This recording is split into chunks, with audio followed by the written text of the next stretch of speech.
Hi, I'm Alister Chapman, and in this video I'm going to take a look at one of the cornerstones of film and television lighting, three-point lighting. Whether you're shooting interviews, YouTube videos or short films, understanding this technique is key to getting clean, professional-looking shots. Three-point lighting has been taught in film schools for a very long time because it's a tried and tested technique that's easy to understand, simple to set up, and delivers consistently good results. And once you understand the concept of three-point lighting and what each light does, it's very easy to adapt it to suit other scenarios. As the name suggests, three-point lighting uses three lighting fixtures: the key light, a fill light, and a backlight, which is also known as a rim or hair light. These could be three identical lights or three different lights. And as you'll see later, you can also use a reflector to replace one of the lights. Let's look at what each light does. The key light is the main light.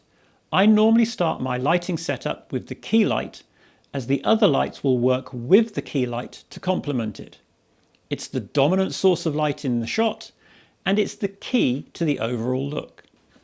So the key light, this panel light here, is placed about 45 degrees to the camera, and it's going to light one side of the scene brighter than the other to create shadows that then creates a sense of depth in what is otherwise a 2D image. So with this panel light, to control where the light from this light goes a little bit more tightly, I'm going to use this device. It's called an egg crate, and it controls where the light goes, giving us more control over the area that we're lighting, prevents some of the light falling into the background. So I'm just adjusting the angle of the light to control how much spill we get on the wall. So I can see now that here is quite nice. There's not much light going on the wall in the background, but if I come around this way, the light is lighting up the wall. So I'm going to position the light here because now it's only falling on the subject. There's much less light in the background. Positioned like this light will illuminate one side of the scene brighter than the other. The idea being that this will create shadows and contrast, helping to make the scene look more three-dimensional.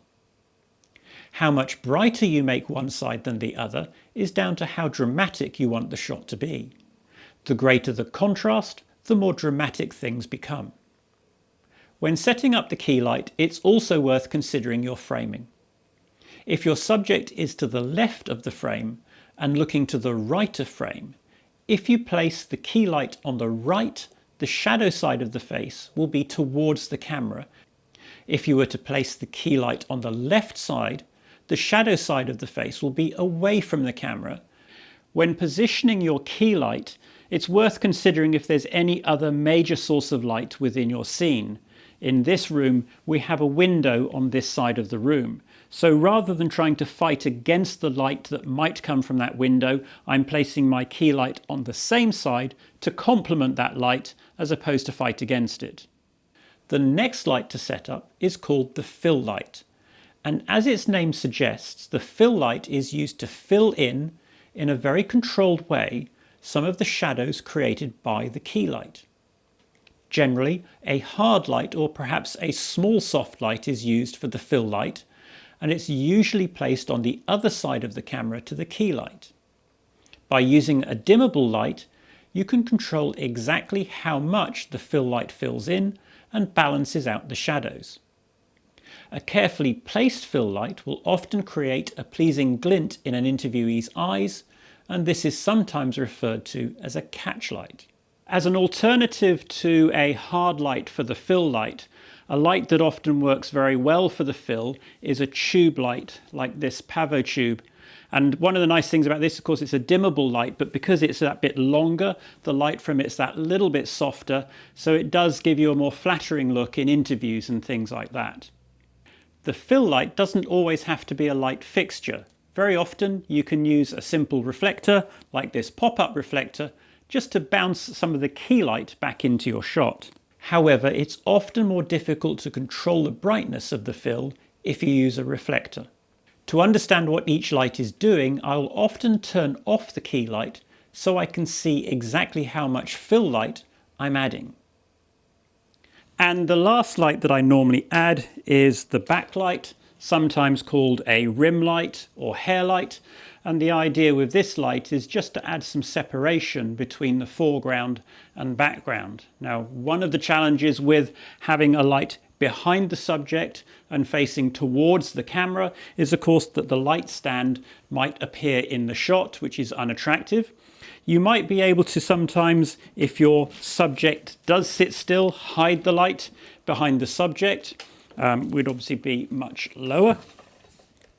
Something like that, which can be an interesting shot. So if you have something like a C-stand with an arm, it makes it much easier to get the backlight behind your subject facing the camera without a stand appearing in the shot. I like to use a small full color light for the backlight. By using a full color light, I can introduce a touch of color to match the background color. This little bit of color helps to introduce some additional contrast between the foreground and the background. So now we have all three lights set up. Let's turn them all off and then bring each one on individually so we can see what each one is doing. The backlight adds that gentle rim of light around the subject to act as a separator between the background and foreground. The fill light gently fills in some of the shadows on the shadow side of the subject. The key light is the main light. It's the brightest of all three lights, and it creates shadows across the face and objects within the scene. These shadows are what makes the image interesting. If you bring the key light closer to the camera, the depth of the shadows decreases until they disappear altogether as the key light comes in line with the camera. If you move the key light further away from the camera, the shadows become deeper and the shot gets more dramatic. If you want a really dramatic look, you can continue to move the key light away from the camera to the point where it starts to go behind the subject. Faces start to disappear into deep shadows, and the key starts to act as a backlight. So although this video is actually about 3-point lighting, I am going to introduce one more light, and I'm using a Forza 60C with a projector lens to use a gobo, which is a metal disc with a pattern cut in it, to project a pattern that kind of looks like blinds on the wall behind, just to break up the background. And there's actually lots of ways you can do this. You could use an ordinary COB light with a reflector, and then you could get some cardboard or foil and cut holes in it to create speckled light, and just use your imagination really. And this light is just breaking up that otherwise very boring background just to make it that little bit more interesting. As you can see, 3-point lighting can create a very wide range of different looks. A harder key light will produce sharp edge shadows, giving a very dramatic look. A large soft light placed close to the subject will produce a softer look.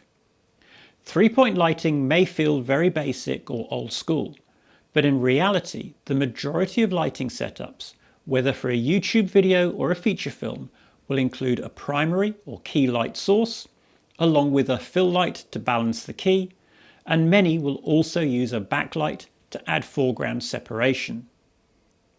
There isn't really a right way or a wrong way to light, but by learning to understand how these three lights affect a scene and how they interact with each other, you'll gain a solid foundation on which to build on.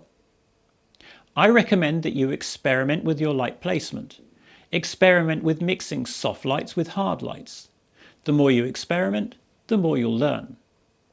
Please also watch the other videos in this series, in particular the video on hard light versus soft light. I'd like to thank Nanlite and Nanlux for supporting the production of these videos, and I hope to add many more in the future.